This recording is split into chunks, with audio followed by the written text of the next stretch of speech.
always a lovely moment to see all your sweet faces. Yeah. So we're calling on Grace. We know she's here with us. We know that Amma's here, the Creator's here, the angels are here, Grace is here. You are the Creator in human form, you guys. You are the Creator in human form.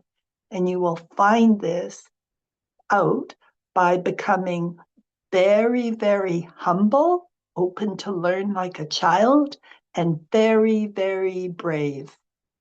Both things. And may your path be graced. And everybody that's listening, may their paths be graced. So it is. It was very good work some of you did yesterday in the dream and memory satsang. It's like I said, that level of material can save 30 years of meditating.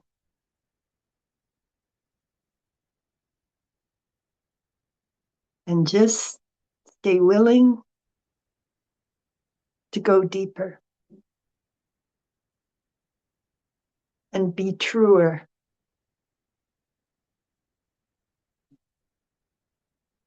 Today is going to be a bit of a consolidation of material we've talked about before, but also a birth, both things.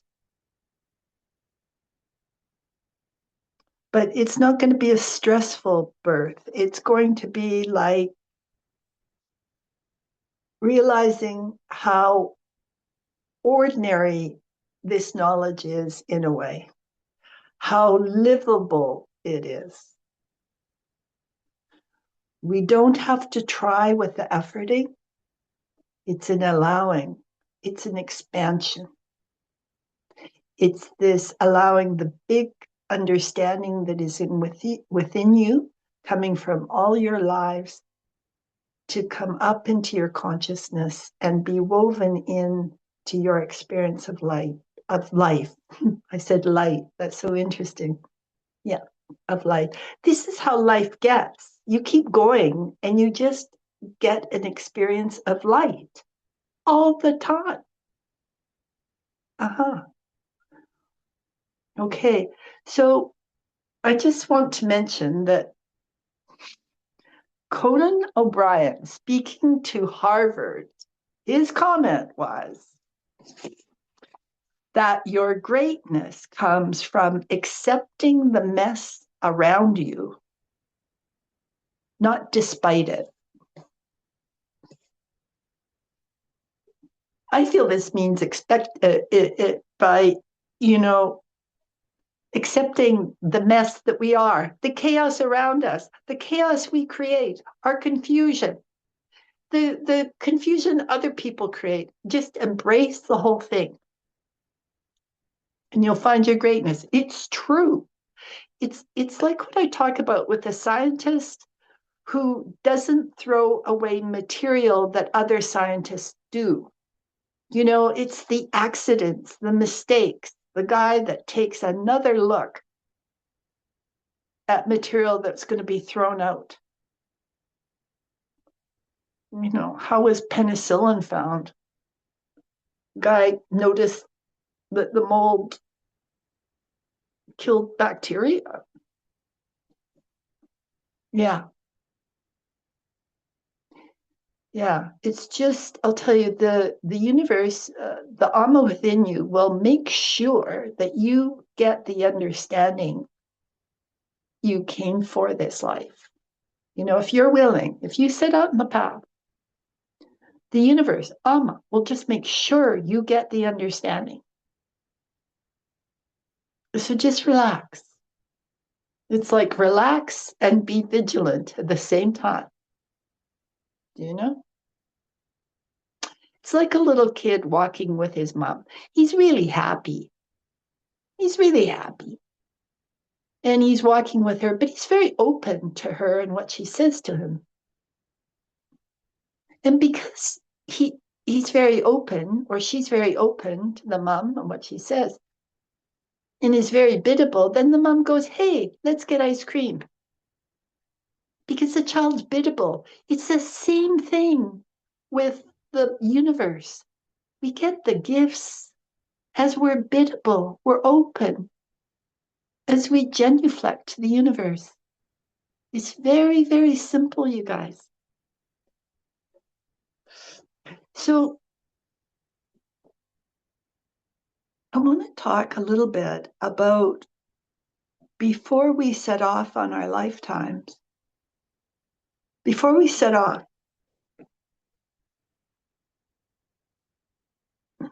in life, where we construct it before birth. I want you guys really to understand this. With help from other angelic energies, we set up a very detailed structure for our lives. Even putting something that when we're 50 years old, where we stop and ask directions from a man who's wearing purple pants or something. I mean it. It is highly organized. You don't have to be scared, you know. It's very safe. The structure will just bring you face to face with what you've avoided in other lives, what you need to learn, and maybe what scared you in other lives, what you avoided in other lives. But it will have kind of fail safes. It will be stacked in support of your growth. So you get your challenges, but there will be things in your life. It's just like yesterday, Alicia was talking about at 4, she went next door in her summer place and she met a little boy who was very pleased to see her. And they had a great friendship for years, played together. It was a happy time. The universe will structure this in. The reason if we didn't get much of that, it might be that we have if we didn't get, okay, couple of things. Maybe we didn't get too many positive experiences, but maybe we just can't see them because our brains, with the wounding, what happens is our mammalian brain has a tendency to skew us towards trauma. So when we're wounded, we will be operating just remembering the negative. And it isn't until we've gone some way along in a healing, some way along to experiencing the Creator, that we will start admitting the good things. I mean it. I feel sometimes I have to pull teeth in people to get them to admit the good things. It is biological. Our mammalian brain skews us towards the negative. So that is why keeping reaffirming the faith is so important. Keep reminding ourselves about the Creator is so important. It's to override this mammalian brain. The other thing is, which ties in with this, remember I've been talking about the default mode network, which is that inner monologue that starts when we don't have much to do. And actually, it's why the expression, I'm sure it's why the expression, the devil makes work for idle hands, because if we're too idle and we're sitting there listening to this stuff, we can get ourselves in quite a state, as you know. And what happens is this monologue stresses out our body. If we start feeling threatened or angry, our body starts reacting as if these memories that we're recalling about, say, something happened in childhood and it makes us angry in the present, our body functions as if it's happening right now, and we re-imprint ourselves with it, you guys. This is what's so deadly about it, and why keeping your mind up, keeping the focus, especially on the transcendent, is so important.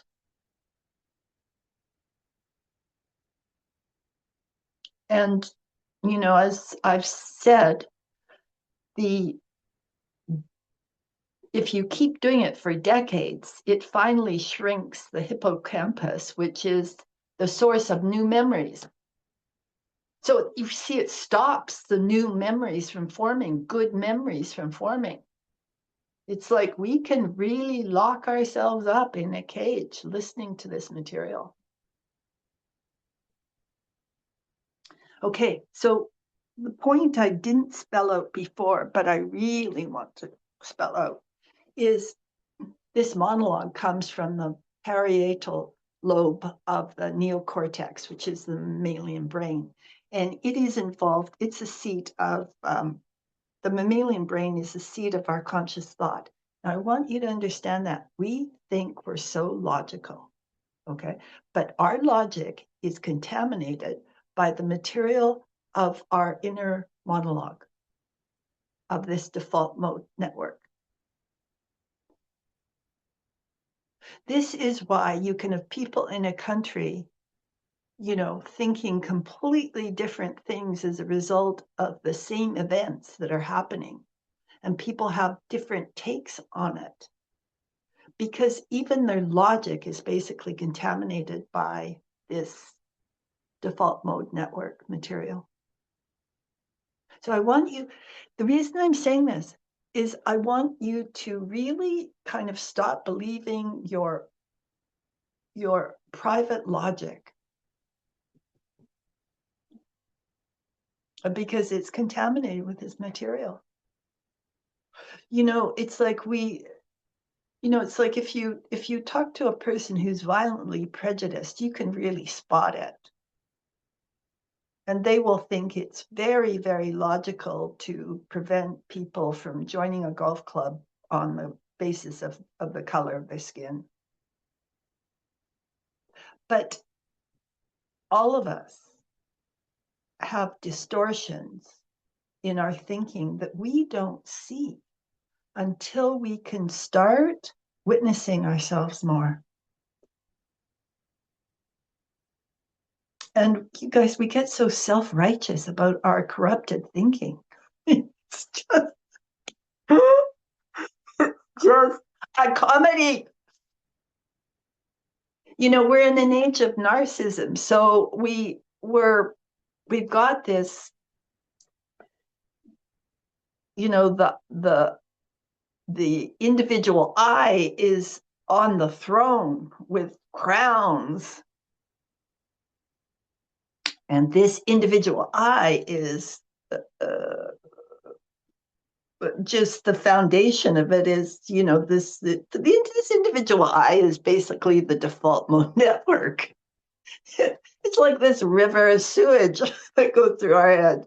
This is how crazy it is, you guys. Because, it's like our waking up will be turning and loving Mother Nature,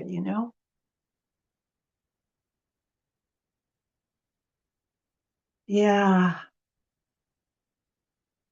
I mean, this default mode network, many of us are running, and even many spiritual students, you guys, underneath, it's based on an exploitation of Mother Nature, an exploitation of others. I mean it. This stuff, is not, when our culture is doing it, we're all influenced, we all have it. We just might not see it. The reason I'm saying this is just so that you'll open up to learn, that you realize really our states. how impoverished we are. And then as you see how impoverished you are, you start having a lot of compassion for the world that looks outside you. It's really inside you, but I know it looks like it's outside. Yeah. Some of you are finding my words too strong, but I'm just, straight from the hip. I mean, it's just true what I'm saying. And I saw it myself first, you guys. Yeah, this isn't so. This is the stuff Premasudha struggled with too. This is not, this is just what we're like.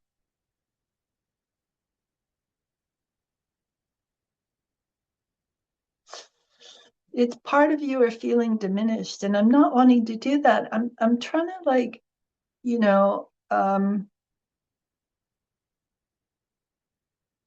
invite you out of your default mode networks because it's the default mode network that would have you listen to what I'm saying and feel diminished.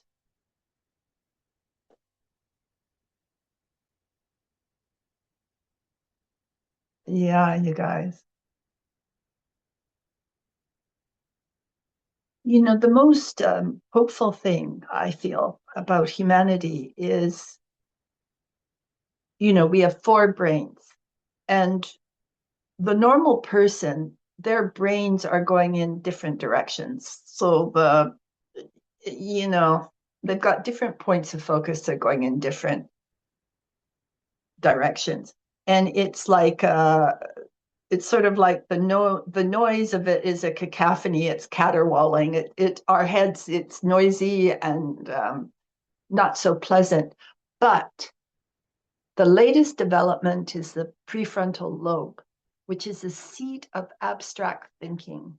So this is the part of us that can go, okay, I'm going to serve the creator. I'm going to serve society. It's the part that allows us to go beyond our egos, to self-transcend, to go to the abstract.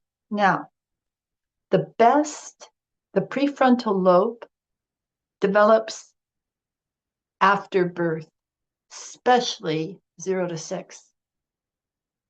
So if you want to have children who can think in the abstract and can devote their lives to something more than themselves, if you treat them really well between 0 and 6. Amma says, just show love between 0 and 6. She doesn't talk about discipline. She says, show love 0 to 6. She says, show discipline 6 to 16. And then after that, she says, just love them.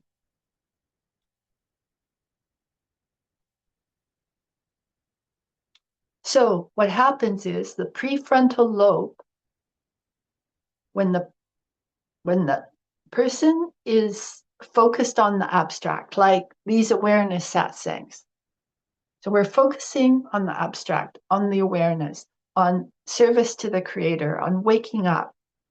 All the other brains, the other three brains in a human being come in behind that leadership and they serve that goal. They unite and they all start functioning at a higher level. This is why it's so important, you guys, when I talk about having the intent, and the courage and the strength to serve something beyond you, because it will bring all four brains going the same way. And it turns us into powerhouses. Everything in your brain gets united behind this goal. Yeah. And it comes in through the abstract.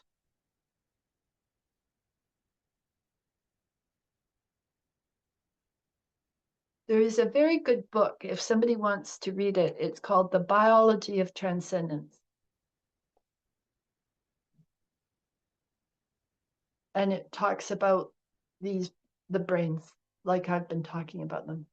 And I can't remember. I think the author's children or something. I can't remember. But he took his family and he went and lived in an ashram for about 16 years and wrote this book. Yeah, The Biology of Transcendence. I read it once 20 years ago or so, but the content really stuck with me. So, I think he was moving into truth too as he was writing it. And I've said to you that when people who are moving into truth, when they write, or if they are in truth, the words have tremendous power and it lasts generations. And sometimes it gets ignored in the next generation, but brought up after that. Yeah. Okay, so in utero, Amma says, we go, I'm going to do it this time. I'm going to do it this time. Please, please, please help me do it this time. I'm going to do it this time. Yeah, really. She says this.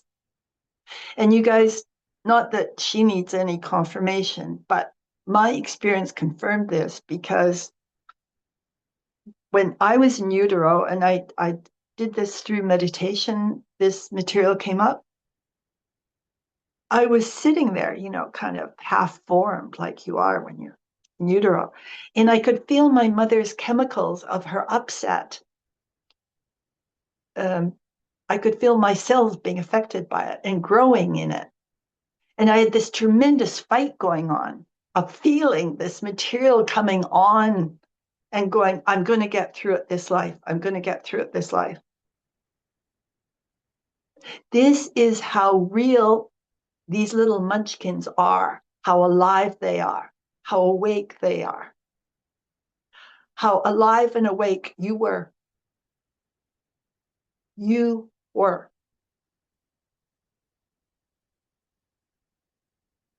How this would have been your struggle too, because anybody who knows Amma knows she tells it like it is.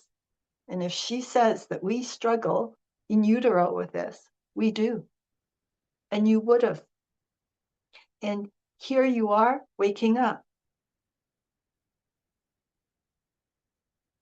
Homing pigeons, I think they're extinct now, but they always found their way home wherever they went. They were used in wars to pass messages.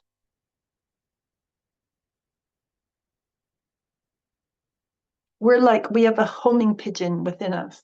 We've got a true north compass within us. And the more you awaken, the more your inner experience, you'll be able to register truth more and more clearly when it's been spoken to you and when it arises within you. There'll be less and less confusion over time, a bigger and bigger connection to truth built.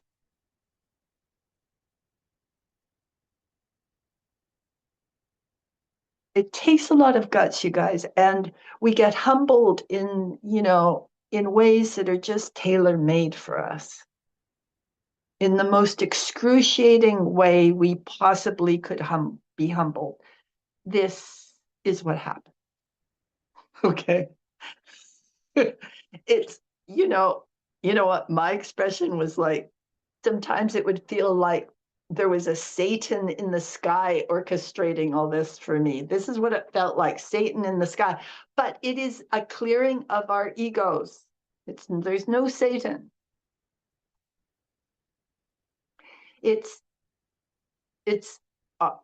clearing the material in our egos that have everything backwards. It's why evil is live backwards, because it's like what our ego does with our life force. It twists it and reverses it. So what is just live becomes evil. It's when, in my experience, evil is when it's control, basically. trying to control this river of love that life is. The other thing we talked about as part of the consolidation of the information that's been coming to you, we talked a lot about how prayer soothes the body biologically, physiologically, how it stops the cortisol from being excreted, that reduces the inflammation. It brings us back to feeling unthreatened, basically. And remember, I talked about how during prayer and meditation, our blood goes to our extremities. So it reduces the feeling of separation between us and the rest of the world. And that's really, really important, you guys. Anything that reduces your feelings of separation to the rest of the world. Because right now it's a time of, where if you read the media, on your phone, it's all about building, a threat. It's all threat. Watch out for this. Watch out for that. Yeah. There's no threat, I mean, we can feel it, but it's like we're just lost in our movies. I mean, we're eternal. We're never going to die. So it's just like a person who knows they're going to be rich forever and ever, no matter what they do. So they just relax about money. It's like, It's the same thing with, you're never going to die. Your true nature is eternal. And if we changed our child rearing practices, kids might have a stronger sense of that, of their eternal natures, of their eternal worth, and that would do a lot of good. We talked about, the last child who remembered the sky. We talked about the 200 kids who were 7 and 8 between 1805 and 1815, who felt the sky was changed, and that before that time the sky was bluer, the air was thicker. One child even saw geometric patterns in the sky, and another saw waves like, when you look through water at things. That's what the sky used to look like to him. And all of these 200 people on their deathbed said something was done and altered the sky. But I talked about how at 7 and 8, which is, these kids were all between 7 and 8, between 1805 and 1815, when this was supposed to happen. That's when Jean-Paul Piaget, who's a psychologist, said that around 7 or 8, the child leaves more of its direct perception and goes through the concrete operational process. They learn how to use logic. And at the same time, they lose something. So, and I want to come back to this. When my niece was 2 or 3, I saw her stand in front of a chair and say, chair. She said it with her totality. I could feel how she was totally merging with the chair. She was experiencing chairness. Okay. It was very, very dramatic. It was very, very obvious, and it was very, very beautiful. Okay. So, but you understand that we can't keep living this way, merging with the objects around us. Do you see? So this is why Premasudha feels around 7 or 8, we have to go through this concrete operational challenge. And we make the shift. We start seeing more in a symbolic way. We can know that a picture of a chair is a chair. And we might see that before this period, but certainly by this period, we'll have done it. We do this to function in the world. We can't like stop and feel the beingness of everything when we're like getting a PhD in, I don't know, math or something. We're too busy. Okay. But the cost of this, I just want to really spell this out, you guys. The cost of this is the colors in the sky don't seem so blue. The air becomes thinner because you're working from a more symbolic spot.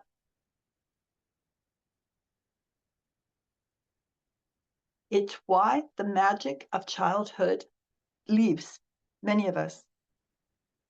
And I really want to emphasize this. This is why logic, pure logic, cannot take people to God. Because actually, when it comes on with us, we are losing our connection to God. You get it? So logic is never going to take us to God. What will take us to God is when we recover some of what we've lost. It's like I told you when I felt the stars suddenly become close to me. The colors are brighter to me. The world is far more beautiful to me and captivating than it ever was 30 years ago. You know, the natural world or anything, you know, just walking down any street is a wonderful experience for me. Whereas 30 years ago, it's like, meh.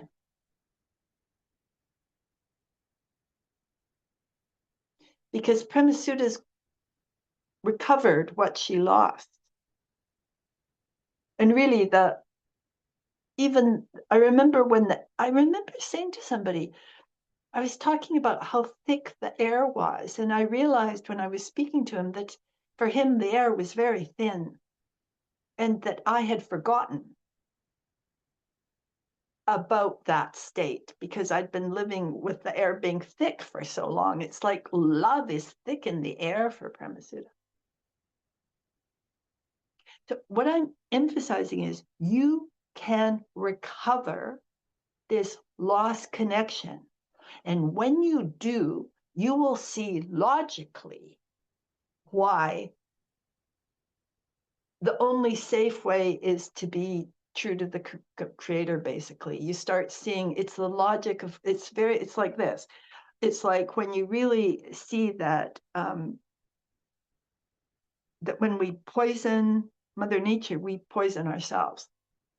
When we spray our food with weed killer and use really harsh fertilizers and eat this food, it's killing us. But it's way easier to see when you've woven in more of this, of your childhood experience of life, of when you've woven in your connection to your heart more. When okay, I found it here. When you're connecting up with your innocence, now I can feel it in you guys. Your innocence has been catalyzed and it's kind of, it's right there with you. And it's just you to like make a connection with it, but don't try to make a connection. Just let my words love you. Let the love come to you through my words. Let Amma's grace come to you over the ethers. And if you can't, don't worry. Or if you're arguing with it, don't worry, it's still coming. You'll get it today or tomorrow or the next day or, in a month. So don't worry. Please. That's the most important thing, is not worrying. Just be like a child. It's like the child, the mom saying to the child, Christmas isn't tomorrow, but it's coming. It's coming. It's going to come. It will, you guys. If you just keep on this, and many of you can see the changes already, and the changes speed up as you go forward with more and more confidence.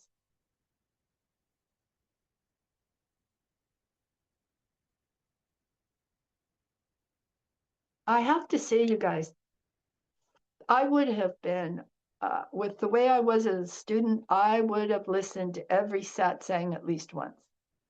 And if I had spoken in a satsang, I would have listened to it like 5 times. Yeah, I'm saying that because some of you are like way more passive than I was. Yeah, please. It's a career, you know. It's like a career. Stay really on it. You stay really on it or it doesn't work. That's it. One of the things about this work is it's so I push people out of satsangs and let them come back and everything. It is so kind of, it's got that hard edge of you do it. Yeah. And all of you guys know it's got this hard edge, and it's good. It gets the best out of you. It's like if you're doing a PhD course, you turn up, you read your books, you follow the guidance of your teacher. And if you don't, you fail. Yeah. And who wants that, you guys? Because this isn't just a course, this is your life. It really, really matters. It matters like nothing else in the whole world. This matters more than anything.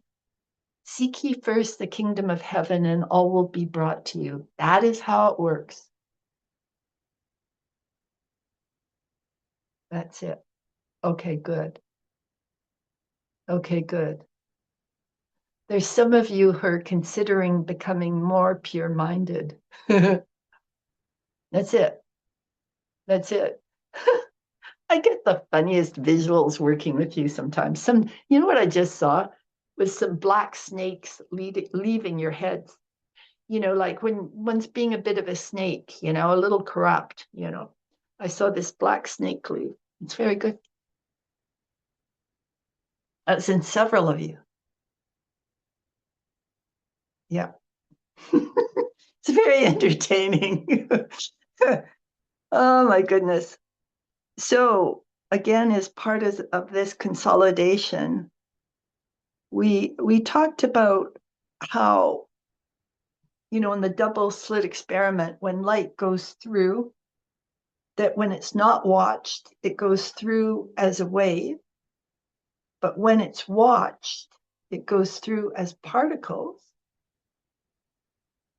And so if you think of a rifle shooting a bullet like a particle, but then when they look at all the kind of marks of all the bullets, where all these particles of light landed, it makes a wave.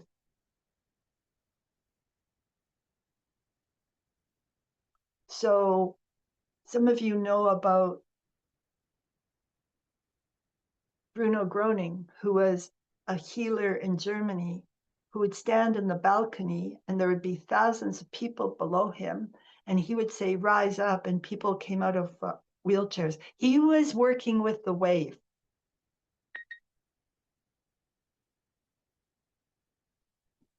That's how real it is. And I mentioned before that we have the bell curve, the wave. And I was saying, we have a duality. So we will have the best and the worst of whatever we're measuring. And if we try to fix that at all, and we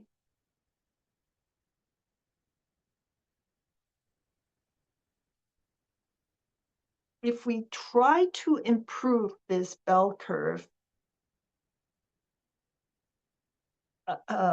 like try to improve, to take away the negative, we will also lose the positive of whatever negative we're taking away. Yeah, it is just life. It is duality here on the earth plane. We can't fix it, like get rid of the negative. What we can do is focus on unconditional love and the Creator, focus on the truth of our hearts, and then everything would get brighter. Everything would get brighter. As bright as it ever gets on the earth plane. Okay, I talked also about how our metabolic process cause us to emit light, which can be measured by machines, even though we can't see it. So there's a level that we are suns, because this is what suns or stars do. They emit light as a result of their own metabolic processes, which I'm calling nuclear fusion. Nuclear fusion just rattles atoms around so violently that part of the mass of these atoms gets transformed into light and is sent to us, comes to us. And as stars progress with this thing with atoms, the atoms, they become heavier and heavier until they're iron atoms. And iron atoms take the process takes so much energy that there's no light, there's no transformation of mass to make the light and heat, so the sun dies. So I really talked about how this is like our burnout, you guys. We get this iron in our soul. We go ahead with an iron will. Even a mom, like she could be like just trying to be a good mom and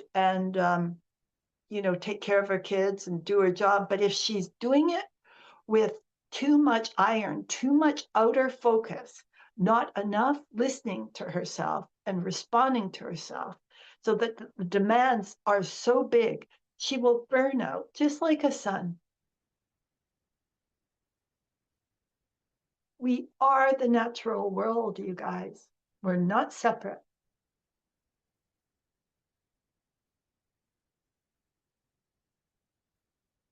And I talked about how John Paul Sartre wrote that book, The Iron in the Soul. And he was talking about the despair and nihilism that came when, France fell in World War II. It's exactly what I'm talking about. It's the loss of light, where everything just seems so heavy.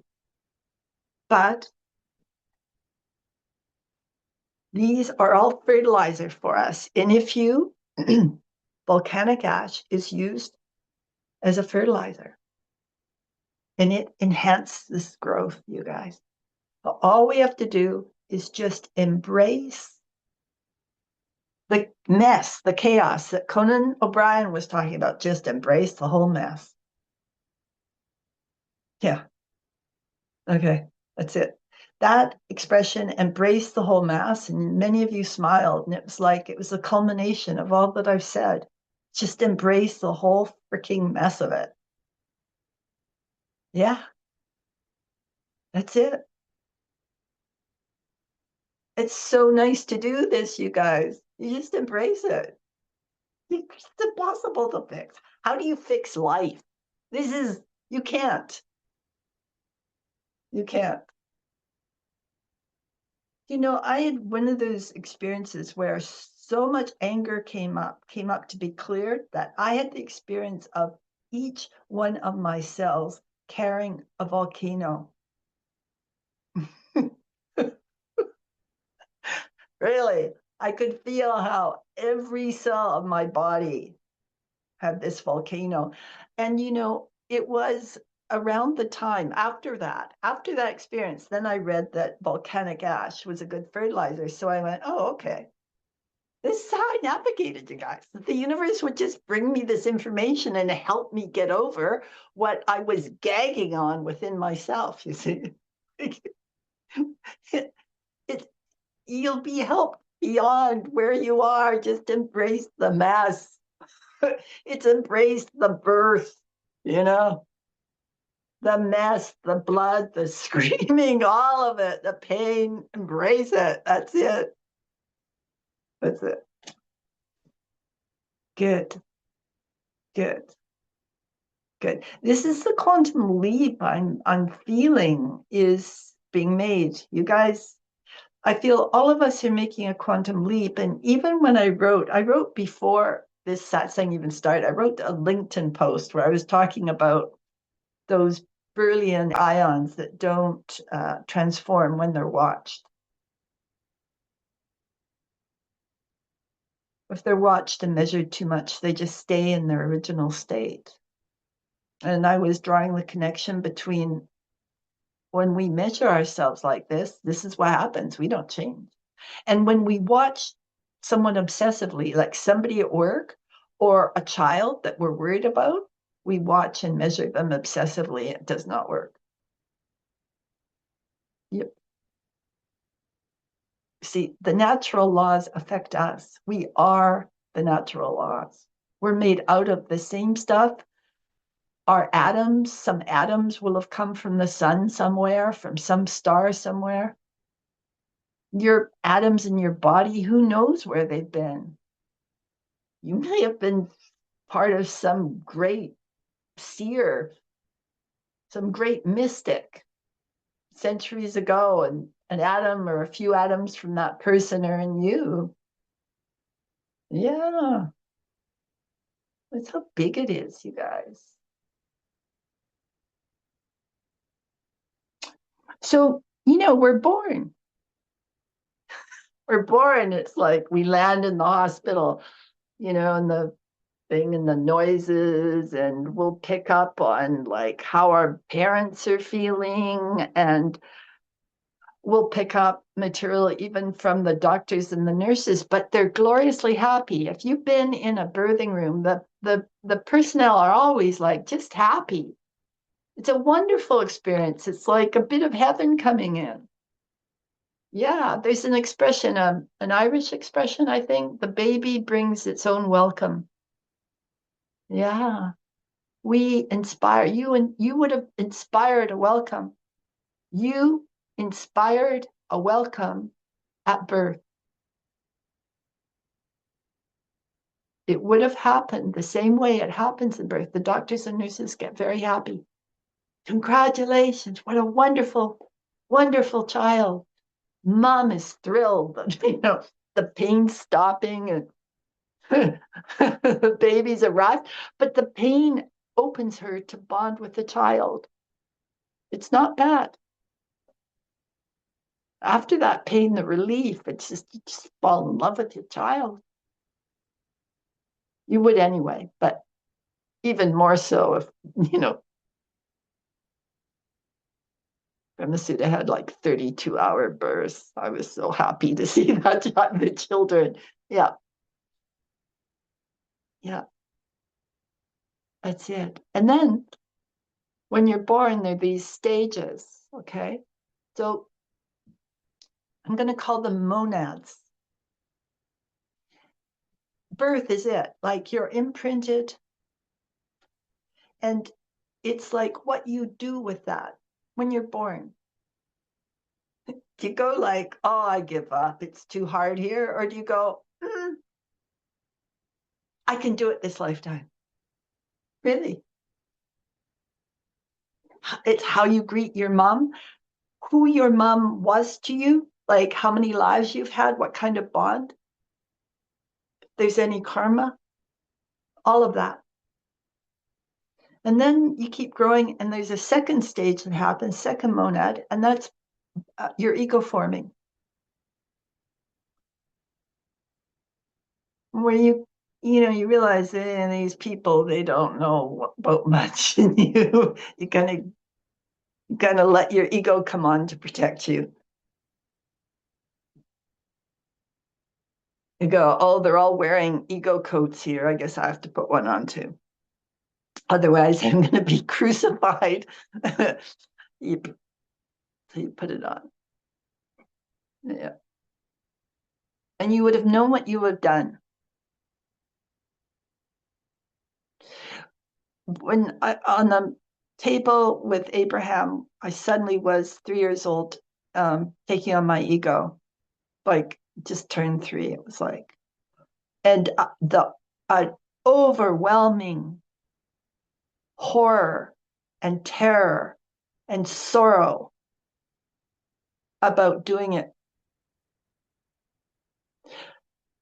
Yeah. I really knew I was losing connection to truth. And on the table, I was screaming and screaming uncontrollably, just as I was reliving this when the ego came on. And by reliving it, it was part of the ego coming off, you see? By feeling all that, I actually reduced my ego. My ego shrunk a bit. And also I got that whole perspective of what it had been like for my little child self. I think I just turned 3, and I think I was slow because I didn't want to take this ego on. But I realized very coldly they didn't love the real me, and they wanted me to be a facsimile of myself, and they wanted me to be the way they wanted me to be. That was very clear. This happens within us all, you guys.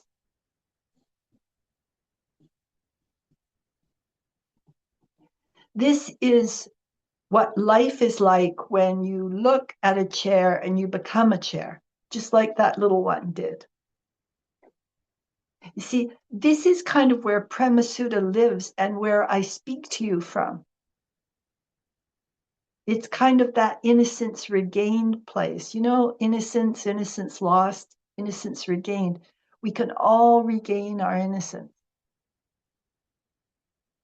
And with that comes this burst of understanding. Yeah, you get a huge landscape of a much, much bigger understanding and compassion. That's it. And just go, me too, you guys. And remember, we're all biased to think that it's a mess and it's hopeless. Okay. Remember that. We're biased that way. I used to think it was a mess and it was hopeless. Now I see the beauty of what I went through, but I went around for years going, this is hopeless. I feel like a mess. Nobody loves me. Nobody gets what I'm trying to communicate. Really.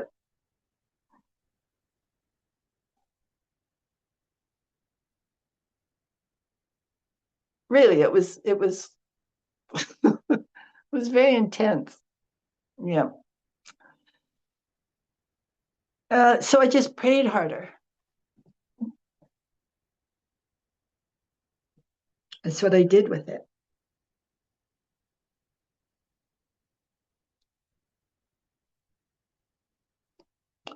So then there's a second monad around when we leave home, which in my generation would have been like 18 to 22. But it gets very delayed now, so I don't really know. Anyway, what happens then is, all of us want to grow up, but then when you grow up, I'll talk about me. I suddenly realized I actually had to deal with the outside world. I had to make my living. I had to deal with it. That was so depressing. And all this kind of fear, this heaviness came on to me. It was like, yeah, a real heaviness. And it was, okay, after money.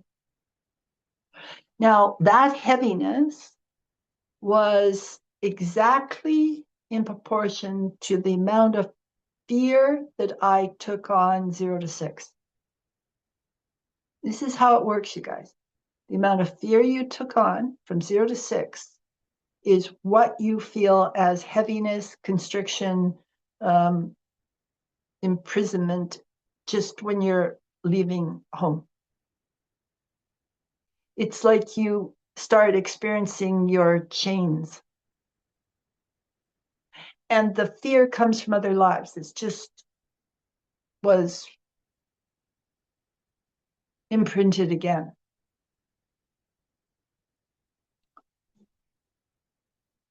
Okay, so then around 35 to 40 is the fourth monad. This is the most important one. It can start at 32. It kind of can start slowly at 30, but between 35 and 40 is kind of the most intense and insecure time, as many of you know, or you're going through it right now in that age. And that is where we make a real yes or no to whether what we're going to do, whether we're going to wake up this life or not. And if we say no, we get taken over entirely by our false personality, our false conditioning. And if we say yes, then we start weaving our divine in. Very occasionally, this can be done earlier. Sometimes if people have had a lot of lives, they can come to this in their teens even. And sometimes people can come to this much later in life. Like I had a friend who she'd said no in her fourth monad in her 30s. And she said she started waking up at 62. So it's not set in stone, but it's mostly how it is. And then, at 35, it starts when, if you decide to open, you start like it like takes years. You just start weaving your soul in. Okay. The next monad, the fifth, is at age 65 or so, where you look back in your life and you wonder, you look at what you accomplished and how true to yourself you were and what you accomplished, what you've learned. Some people, if they've been very outer focused, it's very traumatic because they lose their job, they have to retire. And they lose a great deal of their sense of worth, or they refuse to retire and just keep going to avoid the whole reckoning. They just stay busy.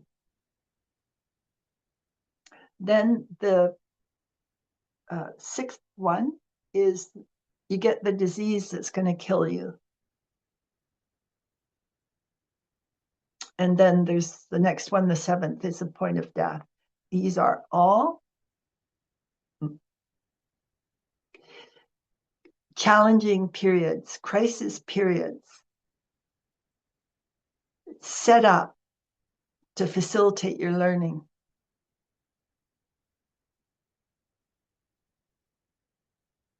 And we don't even talk about this in psychology at all, because our psychology is focused more on the ego. This is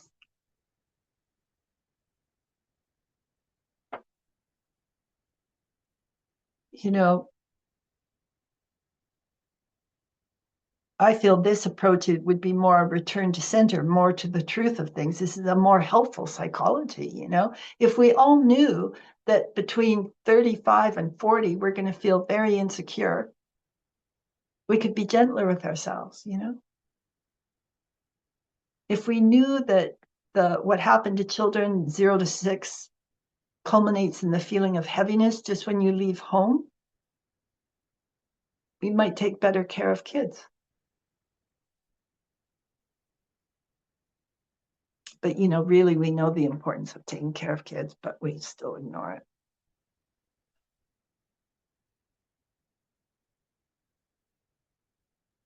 So you can look at your life from these perspective, and it's part of why, I talk about, that you can ask your parents about, if they're still alive, you can ask them about your early childhood and what your birth was like and how they were feeling. Because it can help you go conscious on the material that creates that default mode network. Yeah. I hope that this has helped you digest the material that I've been talking about, so that it will be more useful to you this way, put this way. And in a way, we're all going through a whole new birth right now. There's this quantum leap going on.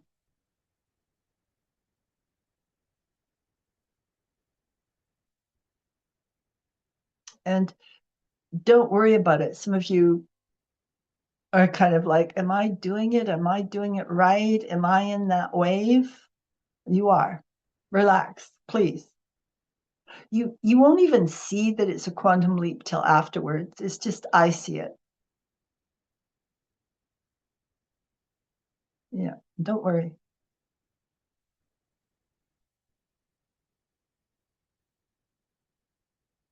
Look at it like this way. Premasudha is making a quantum leap, so all of you guys are coming with me. It's just we're all going, no, really, it's kind of it. It's true. It's true. How it works. It's like, that's why people follow a teacher. It's like, that's what, it's like every acceleration, they get it too. There's a couple of people who are feeling very lonely. Yeah.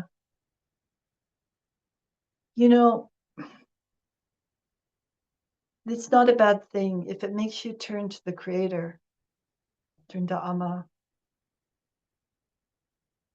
Do that, because you're just feeling your own separation. You're really connected. You are part of all that is. Amma calls us, we're her children. She sees us like her. Just, she doesn't see any separation at all. And that is the truth of it. That's it. That's it. That's good. We're all in our separate skins. We all walk on our two legs, but, so we feel separate, but we're not at all. It's like the universe has produced all of our minds. All our minds are produced by our soul, you guys. Everything is your own soul. Truly. That's why, however you treat somebody will come back to you sometime, this life or another, because it's all you. So of course it has to come back. There's nowhere else for it to go. Yeah. This is what this quantum leap's involved with, is seeing that you're not as separate as you thought. That is it. And the more, if you really experience that you're not separate at all, that's the best. But any movement towards that will help. And that's why I've been talking about, how we are one with the natural world.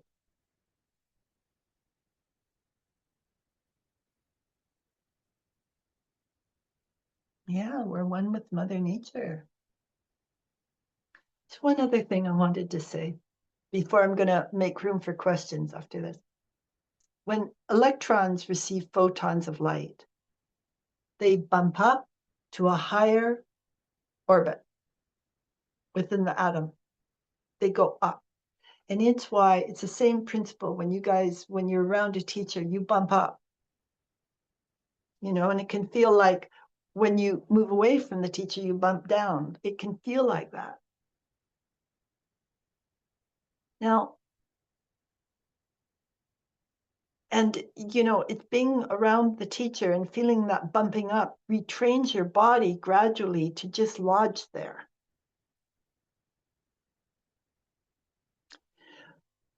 Now, when an electron emits the photon of light, when it lets it go, it drops down again. And I want to say that this is, when you feel very close to God and you're going up, and then when you lose it, you drop down. You can feel it. You can feel your vibration dropping down. Again, it is just like the natural. It is what happens in our atoms. That exact process. When a teacher, it goes away with self-realization. Self-realization, you don't get tired the same way when you're teaching. You just got this channel to the creator. But before that, when you give out, you can get quite depleted. And sometimes you can still get depleted, but not so often. But you can get depleted. And it's like you've given the light, do you know? And you have to come back to yourself and fill up.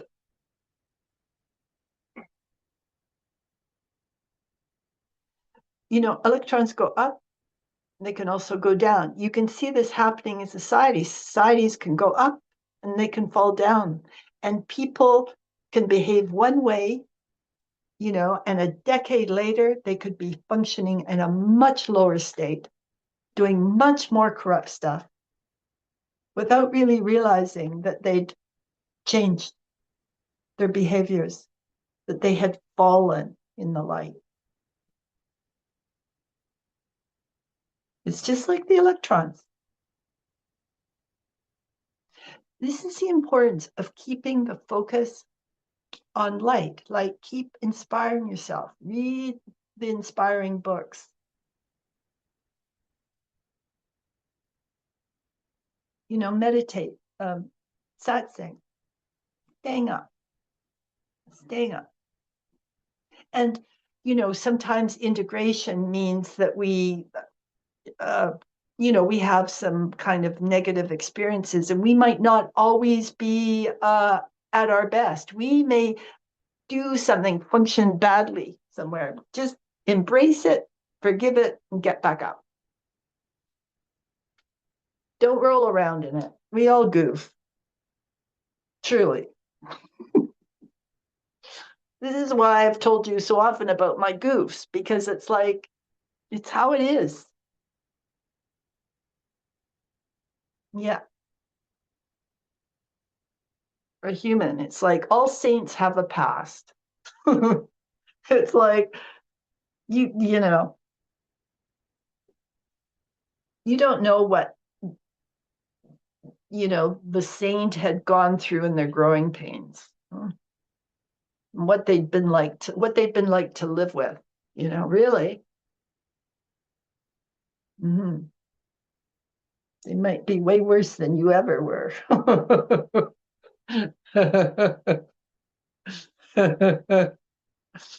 Yeah.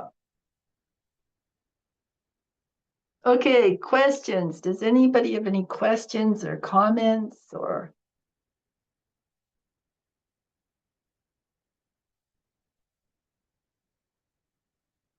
There's some of you I'd like you to show yourselves more in the group, Some of you send emails to me, which is fine. I'm always happy to hear from you, but some of you are avoiding the group by doing this. Like special relationship with teacher, and it's like, yeah, you got to come forward in the group. The group does a lot of the teaching, just coming forward. For those who some of you know this, some of you have been healed through coming forward with the group. Because everybody's wishes you well, you guys. Yeah, really, this group is really adorable that way, This group is actually more aware of their own frailties than they are critical of others. Actually, as a group of people, that is the way you are. Namah Shivaya. Sweet one. Namah Shivaya. How are you? Better. Yeah, much better after Good. our communication. Yeah. Oh, good. Oh, good. Yeah, you look at it. yeah. It feels It feels all fine now, like some kind of fear about the way and not doing it the right, something like this just vanished. So yeah, I always imagined the picture with the speedboat you gave me, and it makes me smile. I love that. I Yeah. told you, Shoda, I saw she was struggling. And as we were talking, I suddenly saw her in this kind of speedboat, a very small speedboat on a light lake, just being filled with light and laughing and just buzzing around the lake like a child, you know? Yeah, Yeah. yeah, Yeah. right. And you've opened to grace a lot. Mhm. Like your capacity to open to grace is it's beautiful, Yashoda. Like Mm. remember in the old days there was way more mental struggle and sense of your own frailties, and that is getting much smaller, and you know there's part of you that really knows you're a divine being and that Mhm. it's your birthright. Yeah, Right. that's Yeah. it, you guys. Mhm. I can feel That's that. it. Yes. Yes. I can really feel that. I don't feel that threatened anymore. And I mean, there's still this moment I feel threatened, but on another level and base, I feel more safe, and I know Yeah, it's gonna work out for me. So yeah, it will. yeah, It will. yeah. And Yeah, it will. when you just talked about the age of 7 and 8, when kids get on their ego, or how did you say the Yeah. mental, Logic. the Yeah. logic? I remember I must have been like 8, and I remembered sitting in my room, and I would be thinking about the world and life, and that my life would end someday, and it scared me to death. I was so scared. Like the mindset my parents or put me in was, you will die and it will be over. And it was horrifying for me. It was so horrifying.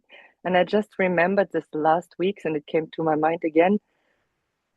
And I wish I would have had some parent or person telling I me, "Oh, know. it's just a life, and you will live forever." But I remember I was scared to death. Really, it was like I remember how I like throw away, like how I pushed it away. The fear, it came up many, many times, and I just pushed it into a corner, and then it sided away. But yeah, so it must be this age.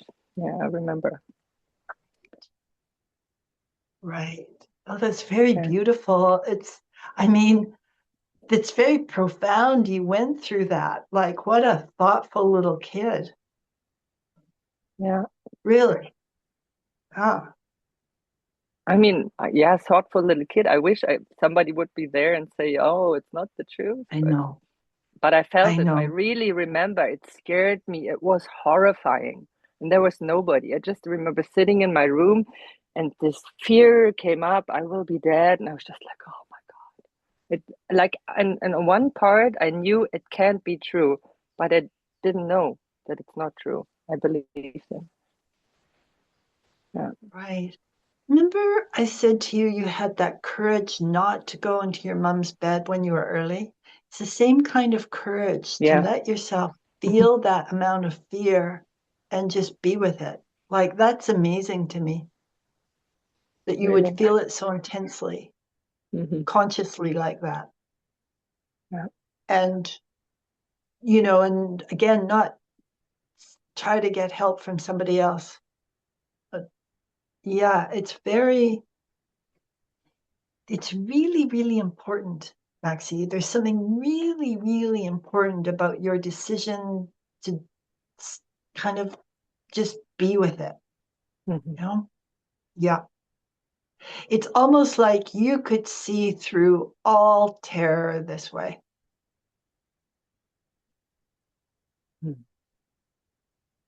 Yeah, I can feel that's like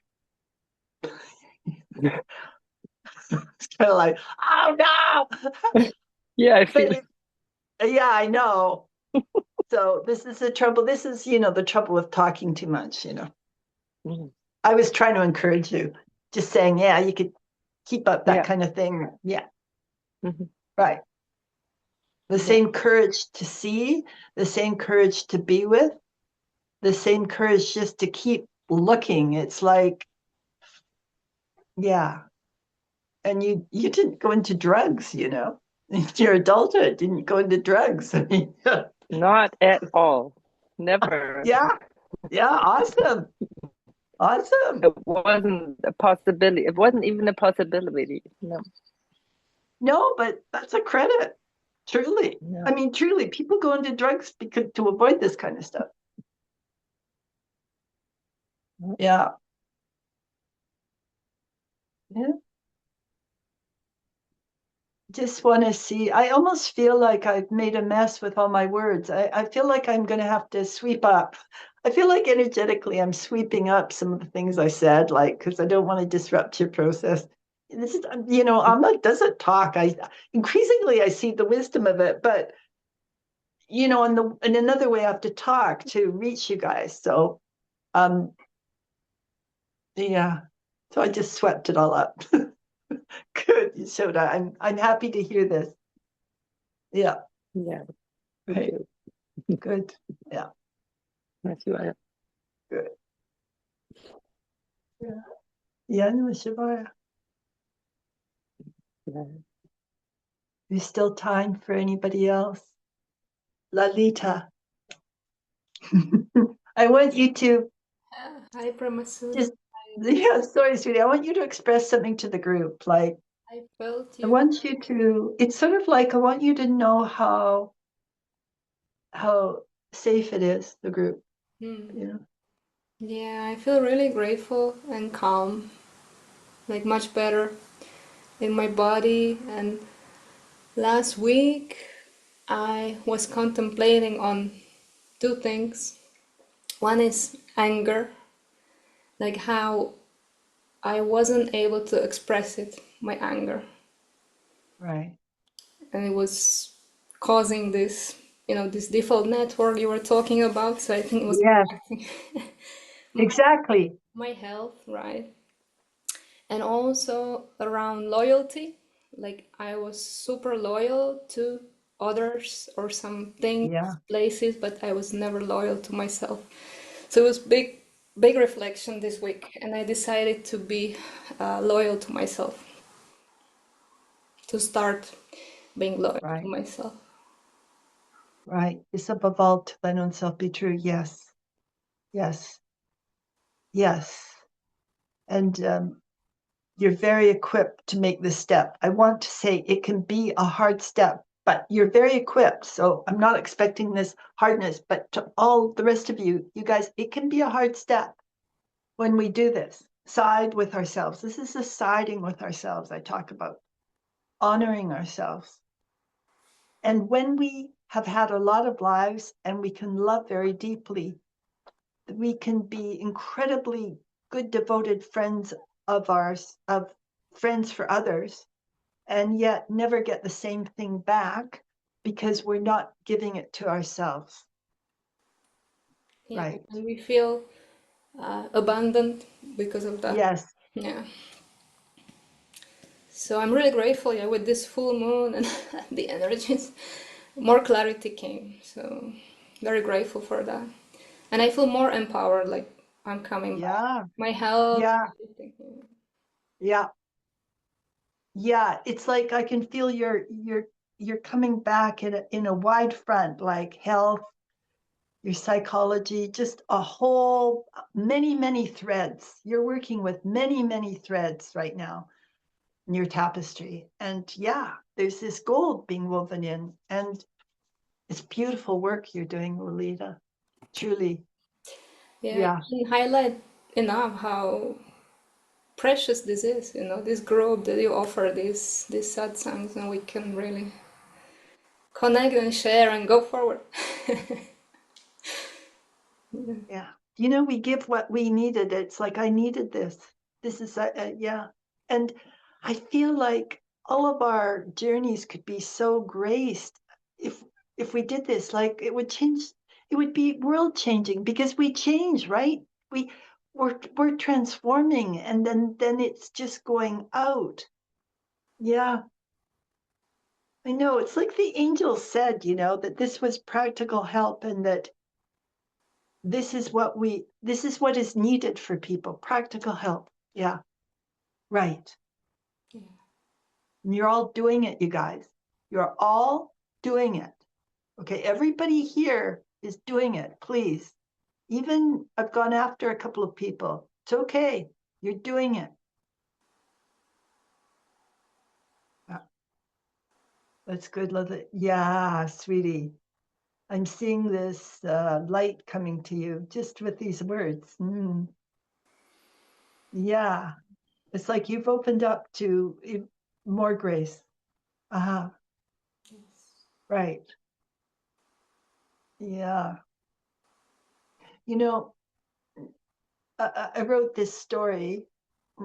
Many of you know it, The Gateway, about somebody knocking on the door, wanting truth, and the guardian going, who? You? Who do you think you are? Which is what happens on the journey. It's what the journey feels like, you guys. But anyway, at one point when she knocked, and it's the guardian opened the door and they embraced, and for the guardian had faced his fear and she'd faced her fear through this process, and they embraced.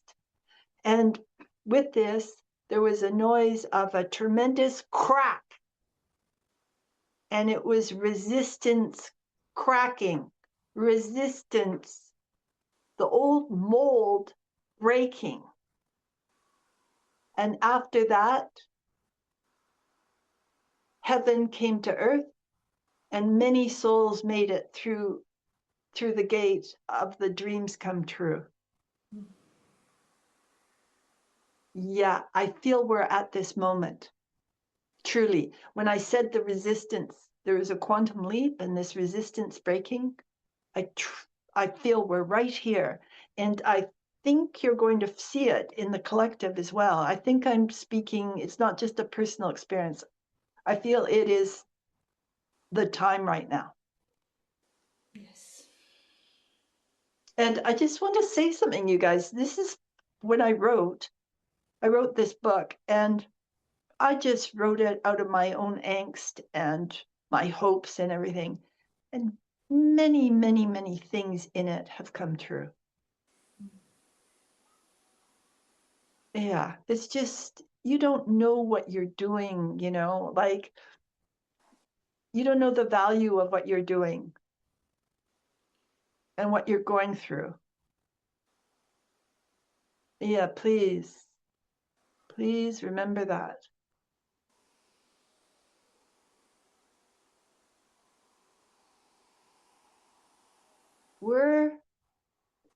You're each an aspect of the universal mind. Think of it like that. And you're each an aspect that a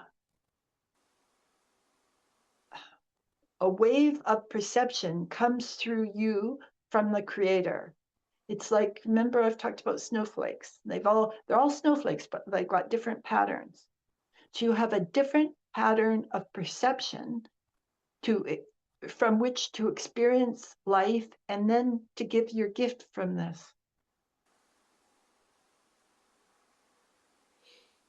Yeah. And you can't help but give your gift from this. And we're all the creator. We all see three things really differently, but it's all the creator in essence. So, as I said, this way of looking is Premasudha's, and I teach it, but you will have your own way. That's your job to free it. And you will see things like a little differently in your own way.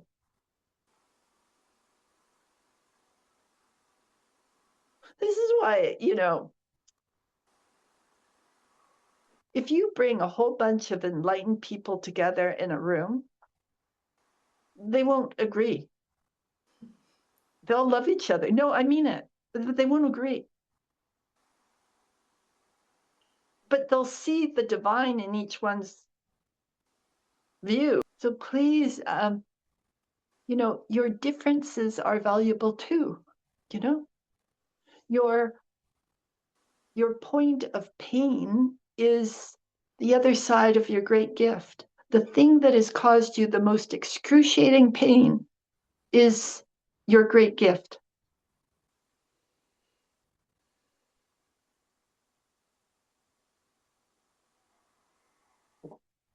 And really, the most important thing at this time, I feel, is to be able to stand outside your default mode network and witness it.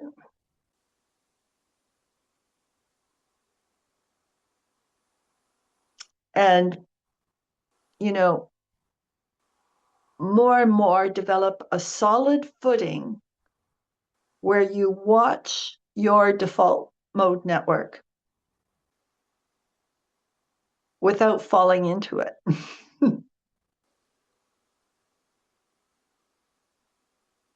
At first, when we try to stand outside it a little bit, observe it, witness it, we get caught in it again. And the only thing that makes that a safe place to stand is where it's coming from the creator. Yeah, it's not just I want to get out of this default mode network. I want to get out of these thoughts. I'm going to try to enforce that. No, it's when that you've connected to your soul energy enough that you actually can stand outside it.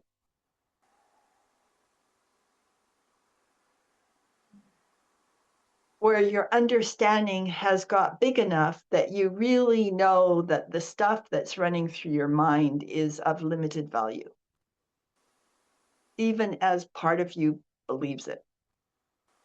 Yeah. Takes time. Once you've got that witnessing, once you're able to do that, you're on your way.